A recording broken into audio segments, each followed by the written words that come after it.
All right, everybody, let's go ahead and get started.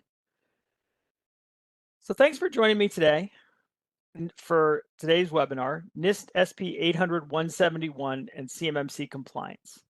First steps for creating policies. My name is Kevin Hancock, Director of Solutions here at Exostar. During today's session, David Rowe will be going through our Exostar's PolicyPro application to show you how that can assist you in building the policies for your NIST 800-171 compliance.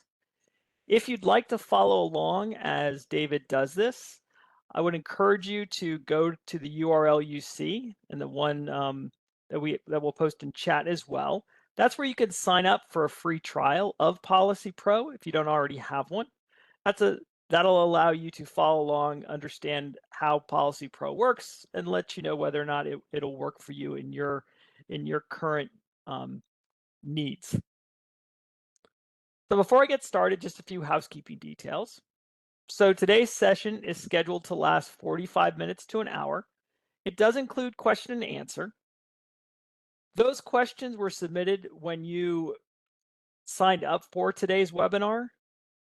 You can also submit questions via chat at any time. As David presents, I'll be monitoring that chat and answering any questions that do come over. If for some reason we do have an outage, you can please just wait for a minute, refresh the page, or use that same link you received via email. This webinar is being recorded. It'll be available on demand via the Exostar resource library anytime after the event. That can be found at www.exostar.com/resources. We'll also post this on our YouTube channel as well. If at any time you'd like to speak with one of our industry experts or request a copy of this slide deck, you can reach out to us at cmmc-team@exostar.com via email. You can also go to our website, www.exostar.com. There's a chat feature there on every page, and we'd be more than happy to answer your questions via that channel as well. So as I mentioned, I'm being joined on today's webinar by David Rowe of ISMS Solutions. David, you want to take a minute to introduce yourself? Hi, everyone. My name is David Rowe. I am the Business Development Manager here at ISMS and happy to show you the demo of the platform. Great. Thanks, David. So before I turn it over to David, I just wanted to kind of remind everybody where we are in the CMMC rulemaking process. So hopefully, as many of you know, the Department of Defense did send over the Notice of Proposed Rulemaking to the Federal Registry on December 26th of 2023. What that did is it kicked off the public comment period on that notice of the proposed rule. That was a 60-day public comment period. It went through February 26th of 2024. And now where we are is the Department of Defense is responding to those public comments, revising and adjusting the rule based on those, and hopefully providing some further guidance in those areas that were still a little fuzzy to many of those that read the notice of proposed rulemaking. You know, some of the key takeaways of reading the rule as it was then is that, you know, overall, the major difference with the CMMC program and what we do today is that we've moved away from that self-attestation model, right? Today, when we receive a contract with DFARS clauses, we read those clauses and we sign the contract, and those clauses tell us, you know, what we have to do. One of those clauses for many years has been that we need to comply with NIST 800-171 if we receive controlled unclassified information. And we self-attest to that by signing. It moves away from that self-attestation model to now, if you do receive controlled unclassified information, you'll be required to have a once every year third-party assessment. These are done by what are called C3PAOs, Certified Third-Party Assessment Organizations, if you're going for CMMC Level 2, and those are done by DBCAC if you're going for CMMC level 3. You're still going to have to affirm yearly. And the other major change was in the management of POA&Ms. POA&Ms are plans of action and milestones. So if you don't have a particular control implemented, then you need to have a POA&M open, and as part of that POA&M, you put, what control it is, what you're going to do to address that control, a time frame of when you're going to have that implemented, and hopefully a person that's assigned to make sure that it gets done. Now you can you can have a POA&M, but it can only be on certain controls. Each CMMC control, or NIST 800-171 control, I should say, is worth a value of 1, 3, or 5 points. You can only have POA&Ms for those controls that are worth 1 point, and only some of those controls, right? And there's a list in the guides that say, these are the controls that you're allowed to have POA&Ms for, and of those POA&Ms, and if you do have an open POA&M, those have to be closed within 180 days. So just some important things to keep in mind as you get ready for that third-party assessment. The levels, as you see, are spelled out here and what's required. So level 1 are for the majority of the defense industrial base out there, right? 63% of the defense industrial base, it's estimated, will just require a level 1. That is still a self-assessment, and there are 15 requirements. Level 2 and level 3 require that third-party assessment. There is a certain small percentage of level 2 which will allow a self-assessment. However, that's going to be determined by the contracting officer. They're the ones, when the contract goes out for bid, and they'll be the ones that say whether or not they allow a self-assessment. Now, these assessments are done against NIST 800-171 Rev 2. I understand and realize that NIST itself has recently revised NIST 800-171 to Rev 3, but the DoD rules specifically call out 800-171 Rev 2. So you should be doing your assessment against Rev 2. They also spelled out the definitions of 3 key providers that a number of folks use to help satisfy these requirements. One of those are ESPs, external service providers. These are folks, often we think of these as those MSPs, those managed service providers, or those managed security service providers, who do something to assist us in meeting certain controls. If you're utilizing one of these external service providers, and they, as part of their efforts, process, store, transmit CUI, or provide security protection around those things that do, then those ESPs have to be at the same CMMC level that you're trying to achieve. So if you're trying to achieve CMMC level 2, then that service provider also has to be CMMC level 2. They also further defined the term of a cloud service provider and the requirements of that. A cloud service provider is whether or not you're utilizing a cloud service. Exostar offers one of these. It's a cloud service called our Managed Microsoft 365. This is an enclave up in GCC High, which allows you to store, process, and transmit that controlled unclassified information securely and compliantly with NIST 800-171. As a cloud service provider, that service has to be FedRAMP moderate or FedRAMP moderate equivalent. And the DoD issued a memo which said what a cloud service provider can do to achieve that FedRAMP moderate equivalency. So these are things to take a look at. Think about when you're utilizing a third party to assist you in achieving that overall compliance level. So when CMMC is finalized, and it's expected to be implemented or to start to show up in DoD contracts in the first quarter of 2025, right? This rulemaking process that's currently ongoing should be finalized before the adjournment of the current Congress, and it should start to appear in contracts sometime in that first quarter of 2025.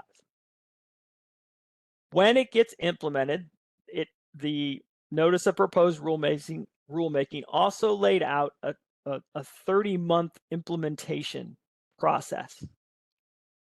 And these are the phases that are part of that process. That phase 1 is still self-assessments. That's 6 months long. Then you'll start to see that level 2 certification appear in new contracts. Phase 3 would be a year after that, and that you're going to start to see that CMMC level 3 assessment be required, and you'll start to see level 2 certification assessment on option periods on those earlier contracts and on contracts that you may have currently in place. And then phase 4 after that 30-month period is when we start to see full implementation of that requirement for those third-party assessments go into place. So just something to keep in mind as you think about, when do I have to have this implemented?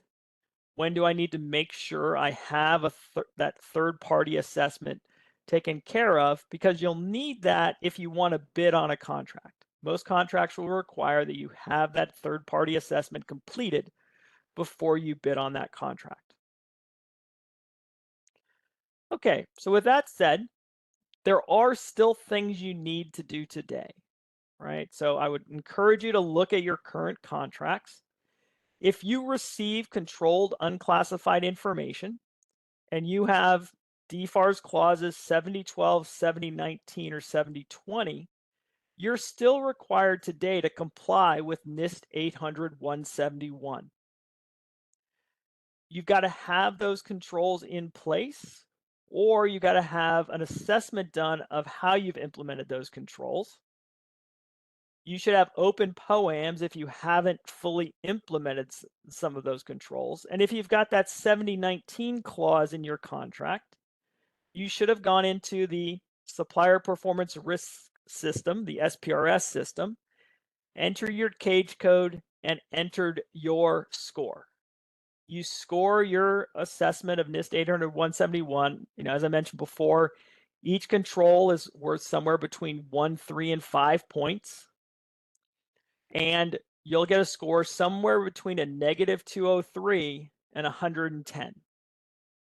So, that's what you should be entering into the SPRS system. And again, if you don't have particular controls implemented, you should have an open POA&M against them, and you should be actively managing that program to close those POA&Ms. And then when you update them, that now that you've implemented, you should go in and adjust your score accordingly.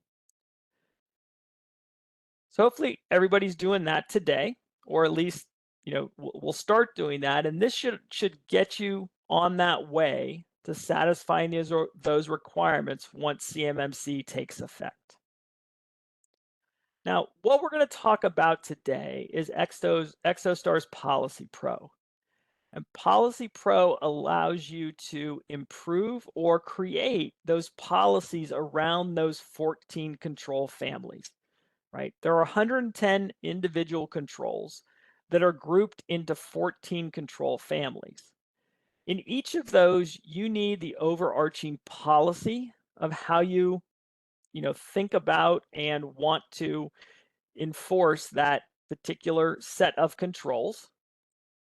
You want to then, for each individual control, put in the procedures you have in place, the documentation of how you've implemented that, and any additional mechanisms that you've enforced that with. And then obviously in many of these controls, there is a recurring requirement to periodically review or periodically update these things as well. And that includes the policies around those. And that, again, is where PolicyPro, because PolicyPro will give you the templates around those different areas, allow you to edit those to fit your particular organization. It's going to score those for you using an AI engine and give you an idea of what you could do to improve that. If you've already got existing policies, that's okay too. As David will show you, there's a way to take those existing policies, upload those into the system, get those scored, and again, get that same feedback on what you could do to improve those. And then obviously, as you enhance, review, etc., as new revisions of 800.171 come out, you'll then, since this is a SaaS application, it would be updated to include those, those changes, those adjustments, etc., and it'll walk you through the things you need to do around those. So with that, I'm going to turn it over to David and let him kind of show you how this works. Thanks, Kevin.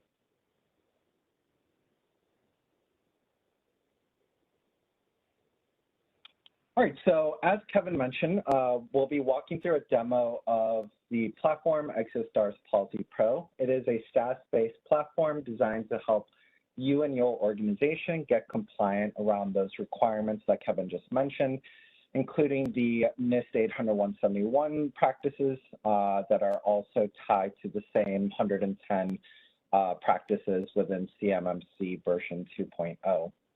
Regardless of where your organization is in your cybersecurity journey, so whether you're just getting started and you don't have any of those policies in place and any of those procedures as well, or maybe your organization is further along and you already have all of those policies in place, regardless, the platform will be able to assist you.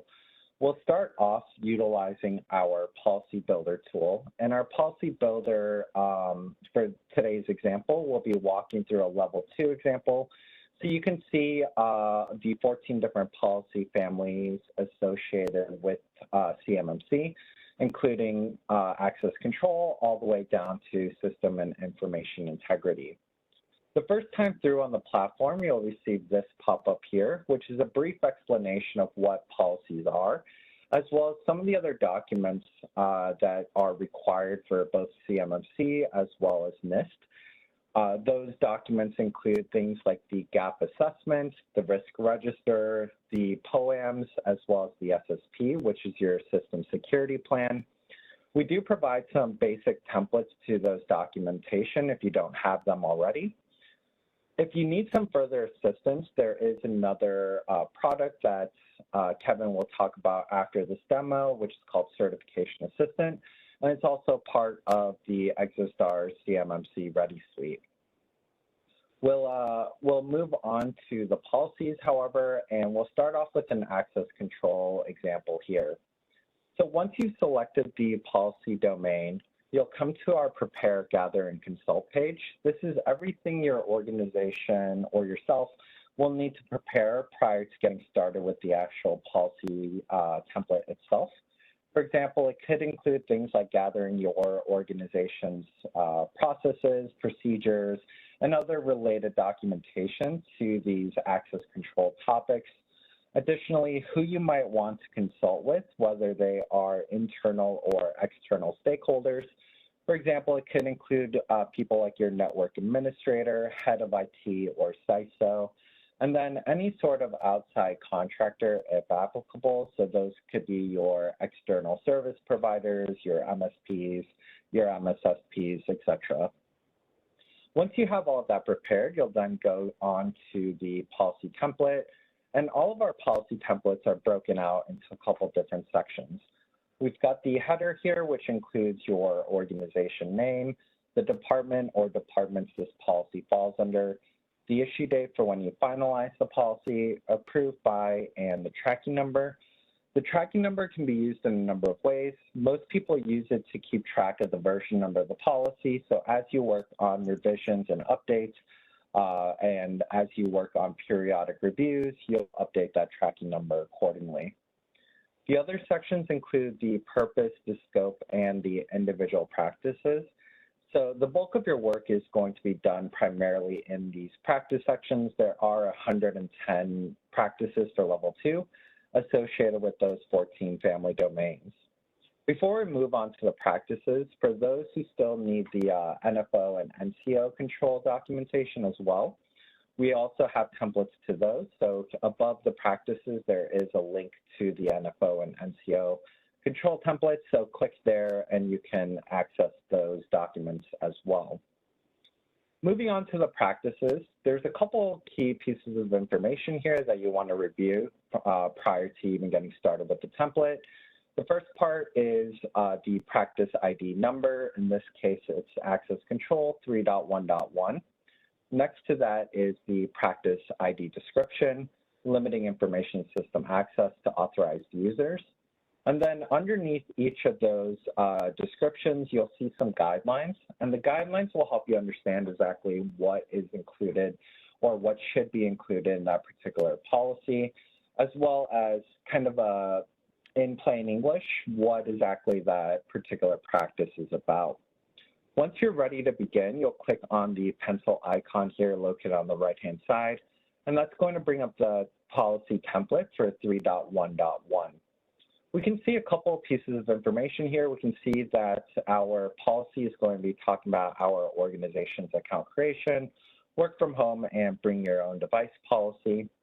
A couple notes as you're working through these policies.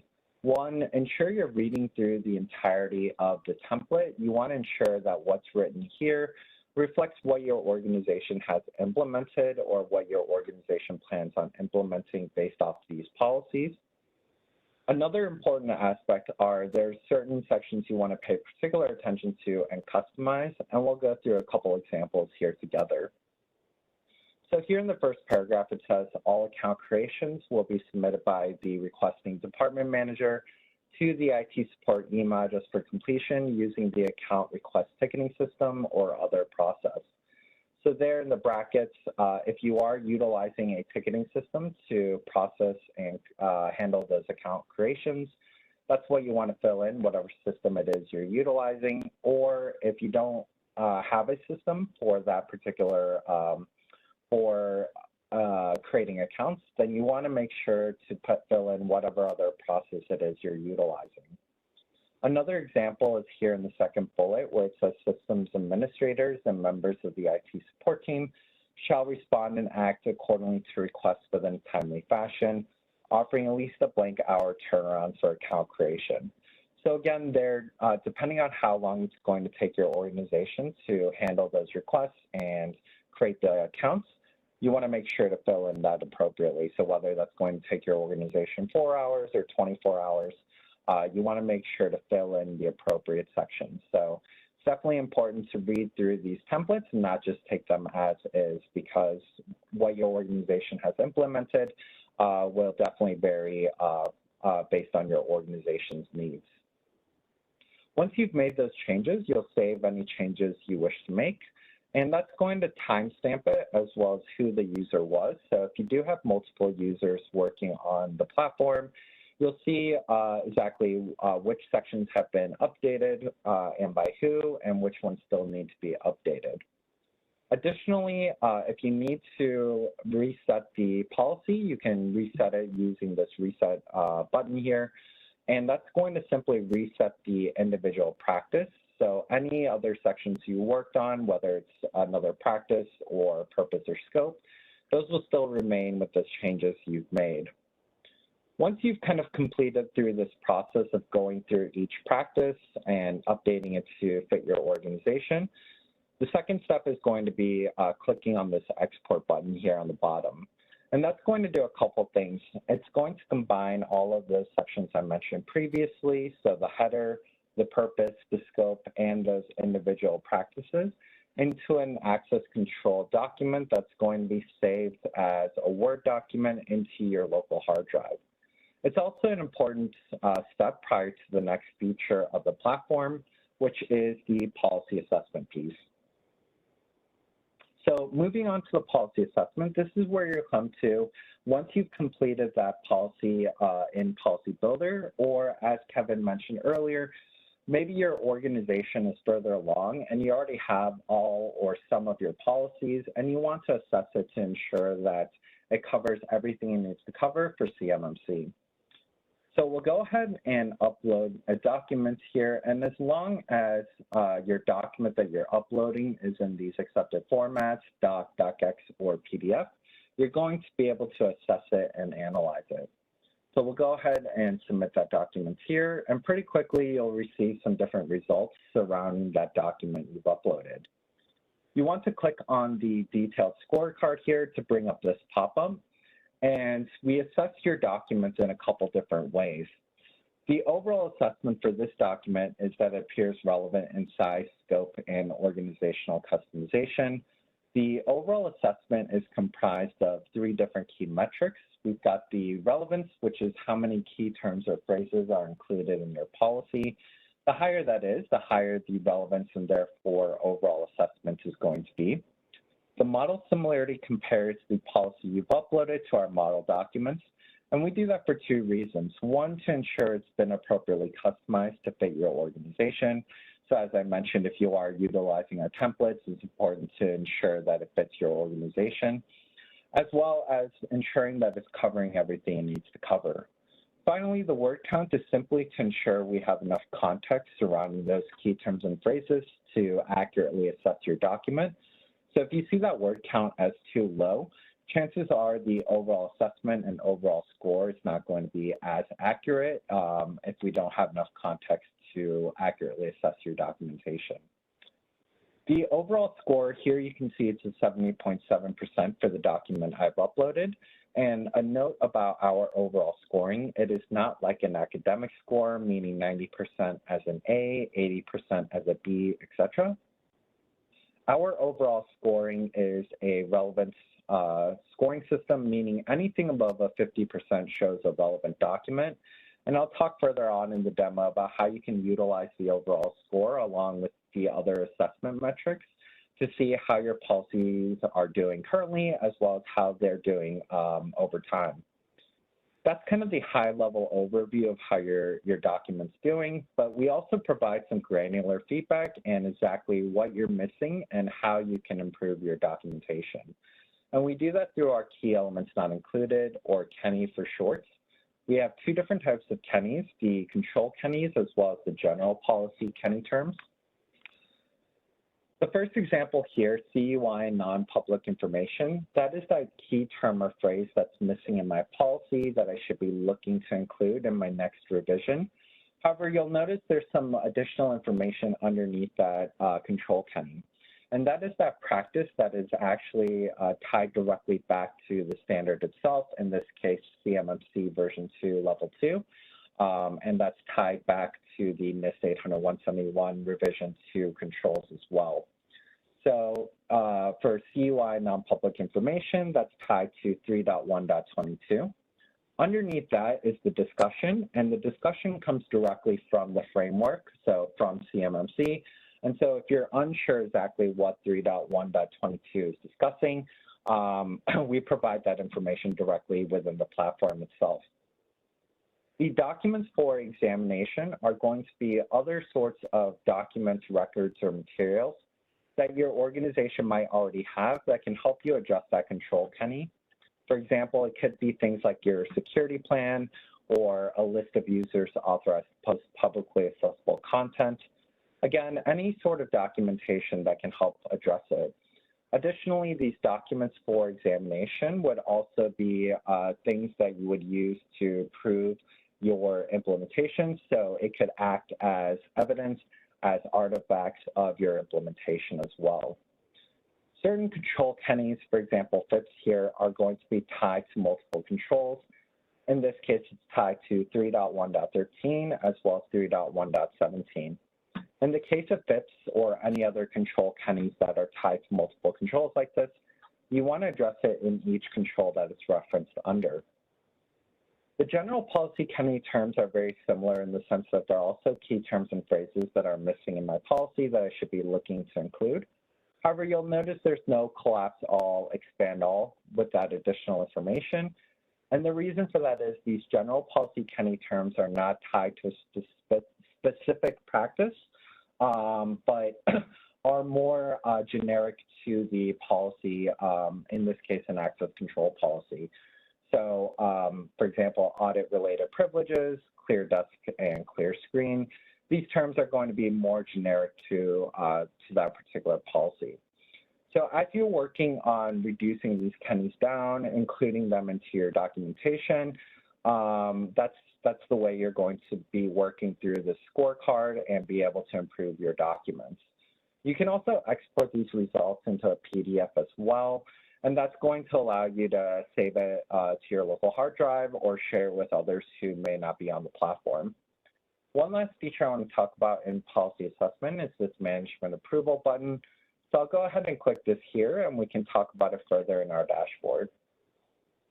So the dashboard is where you'll come to see all your progress and work throughout the platform, whether you're creating policies using our policy building tool or assessing policies and policy assessment. You'll see all of that work reflected here. Also, as I mentioned earlier with that management approval, here in the green check mark is my most recent version that's been management approved. It'll timestamp it as well as who the user was. So one of the requirements for both CMMC and NIST is that senior officials within your organization are approving of your final documentation. And so this is one good way to keep track of it. Whether you're doing an internal audit or external audit, this can provide that evidence and artifact that you are indeed doing those things and that you're periodically reviewing your policies. So it's a good policy management tool as well. Any previous versions that have been management approved will still have that blue check mark, as well as that timestamp and who the user was. You'll also notice all of those other metrics I mentioned earlier in terms of the overall assessment, the overall score, as well as the Kennys. So as you're working on reducing those Kennys down and working on including them into your documentation, as you re-upload the documents for the assessment, you'll see that overall score trending upwards. Again, doesn't need to be 90% or 80% above to be a good document. As long as it's above a 50%, you see that score trending upwards and those control and general Kennys going down. You know that your policies are on the right track. Lastly, I want to talk about the reference library. This is where you can come to if you need some additional guidance or resources when you're working throughout the platform. So whether you're creating policies or assessing policies and you need some additional guidance, come here to the reference library, and we provide some resources and links across the web, mostly directly from the NIST Institute themselves. But it's a good way to quickly find the resources you need. So maybe you received a Kenny related to VPNs, and you're unsure how to address VPNs within your policy. You can select the appropriate link here for VPNs and get some additional information on that. Lastly, everything for today's demo was done for level 2. We do also have level 1 available on the platform as well. So for organizations that do not transmit, store, or process CUI, you can select that level 1 here, and that will switch over the policy domains and the 15 practices associated with those domains, and you can work on just the policy families that you need. And if at a later time, maybe your organization decides to bid on contracts that require CMMC level 2, you can always swap to level 2 later on as well and work on the remaining policy domains. So as you can see for this demo, it's a pretty intuitive and easy to use platform to quickly get started with those documents and those policies that are required for both CMMC as well as for NIST 800-171. If you do have any questions, and Kevin is going to walk through some of those earlier questions that were submitted, as well as some other information. So thank you, Kevin, and hopefully this demo was insightful into how you can build out those policies. Thanks so much, David. Let me share out.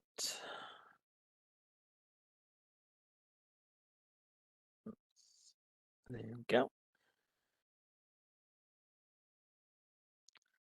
All right, so PolicyPro is part of Exostar's CMMC Ready suite. This includes a companion product, Certification Assistant, which is where you can actually walk through the NIST 800-171 assessment. It's where you can upload that policy library that you can create in PolicyPro, link it to the policy or the controls themselves. It allows you to manage that overall CMMC program, because it allows you not only to say whether or not you've implemented the control, but it allows you to put in your implementation statements, the evidence in how you've implemented that, allows you to link supporting documentation. If you haven't implemented a particular control, it'll generate that POA&M for that, allow you to assign it to somebody on your organization and manage that POA&M to closure, and then update accordingly. It'll keep updated the score you need to enter into the SPRS system. It will also has the ability to generate a written SSP, and allows you to link all the additional documentation with that as well, your data flow diagrams, your network diagrams, your inventory of hardware, software, etc. So really to put all that information in one place, then obviously will help you when that CMMC assessor comes to see you. So again, you have all that information in one place. If you're looking for a solution to help in a place to safely store, process, and transmit that CUI, Exostar has our managed Microsoft 365 solution. This is an enclave up in GCC High, connected to Exostar's managed access gateway that many of you use today to connect to the Defense Department Prime's supply chain platforms to answer questions around cybersecurity that they may have for you, etc. You can utilize those same credentials to get into this secure enclave. Exostar manages this enclave, has an app embedded within it, which puts in place 85 of those 110 controls to, as that cloud service provider providing this solution for you. We also have a number of partners that can help you in that CMMC assessment process. These include C3PA organizations when you're ready for that step, but also includes a number of MSPs and other ESPs that can help you with either a readiness assessment to judge how you're doing today, to see if there are any areas you need particular assistance with. If you need some managed security services to help as well, they can help you. And you can actually invite them in to work with you directly in Certification Assistant as well. So I am going to start a poll, and I'd appreciate it to get your feedback. This allows us to, gather how we did today, get some information from you about kind of where you are in your journey, and then also ask you for some ideas on additional topics that you'd like to see as in this webinar series that we do. So as I mentioned, we did receive a couple of questions prior to today's session, so I'm going to go over those. So what are the assessment requirements going to look like after implementation?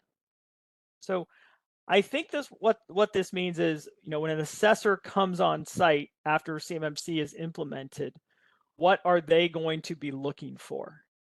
And those assessment requirements are very much in line with the 800-171A. That's the assessment guide for NIST 800-171. That tells you the kinds of information that the assessor is going to be looking for. It describes that they're going to be looking for policies, procedures, implementation procedures on how you implement a particular control. They'll want you to provide evidence of how you've actually implemented that control. So for example, if under access control, one of your implementation policies is, we use Microsoft Intraday groups to enforce sign-in and to enforce directory controls over access to our CUI. They're going to want you to be able to point to, those groups you've set up in Active Directory, who's in them, the rules you have to implement or to remove users, that you've got multi-factor authentication enforced as part of the configuration for that, those kinds of things. So that they'll want evidence of how you've done those things, as well as if some of those controls are around, that you need to yearly assess these controls, et cetera, that you've actually gone through that process. So number two, as a small business, we are looking for affordable ways to be compliant. Um, you know, in a small business, you're not going to have all the expertise you need for a number of these different controls. So you're going to want to look for a managed service provider, right? That external service provider and or cloud solutions that can take as much of this burden off you and to enforce it. And so you want to look for those external service providers or cloud service providers that meet those requirements, right? That they are CMMC 2, if that's where you're trying to get to, or higher, or CMMC level 1. Or if you want to utilize a cloud service, you'll want to make sure that they're FedRAMP moderate or FedRAMP moderate equivalent. Those will be probably the most cost-effective ways for small businesses to be compliant. Hopefully we answered 3, both on the chat as well as in my earlier discussion. And this is that question about which revision of NIST 800-171 do I use when I'm doing my self-assessment. So when you're, or getting ready for the assessment. So during today, you're going to, CMMC, excuse me about this, CMMC explicitly calls out that you should use NIST 800-171 R2. The DoD followed that up with a memo that says you're supposed to use R2. And, and so don't disregard R3, right? Because sooner or later it will come in. So you should be aware of it, know that it's there, start to plan for that. But when you're doing your self-assessment for CMMC, please do it against R2. Please discuss how COTS suppliers should be and are exempt from 800-171. So COTS by definition, and COTS stands for commercial off-the-shelf suppliers, by definition are not, or do not include controlled unclassified information, because it is public information, right? It's commercial off the shelf.